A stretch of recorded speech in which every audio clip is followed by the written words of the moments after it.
স্থানীয় সময় শুক্রবার আফগানিস্তানে অপারেশন গজব-লিল হক নামে সামরিক অভিযান চালায় পাকিস্তান। এরপর থেকেই উত্তেজনা ছড়িয়ে পড়ে দুই দেশে। হামলায় বহু তালেবান সদস্য হতাহতের দাবি করেছে ইসলামাবাদ। বলছে ধ্বংস করা হয়েছে বহু সেনা চৌকি, ট্যাঙ্ক ও সাঁজোয়া যান।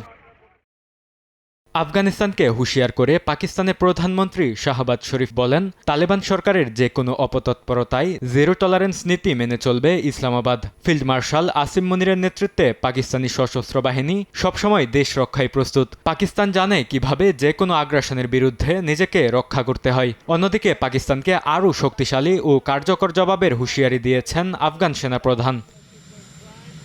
আফগানিস্তানের বিরুদ্ধে যুদ্ধে শাহবাজ শরীফ ও আসিম মুনিরের ভূমিকার ভূয়সী প্রশংসা করে মার্কিন প্রেসিডেন্ট ডোনাল্ড ট্রাম্প বলেন, অসাধারণ ভালো করছে পাকিস্তান। অন্যদিকে প্রতিবেশী দুই দেশকে সংযত থাকার আহ্বান জানিয়েছে ইরান। অবিলম্বে যুদ্ধবিরতি কার্যকরের তাগিদ দিয়েছে জাতিসংঘ। আফগানিস্তানের সঙ্গে চলমান যুদ্ধাবস্থার মধ্যে নিরাপত্তা শঙ্কায় পাকিস্তান জুড়ে সব ধরনের ড্রোন উড়ানোয় নিষেধাজ্ঞা দিয়েছে দেশটির কেন্দ্রীয় সরকার। বরকতুল্লাহ, সময় সংবাদ।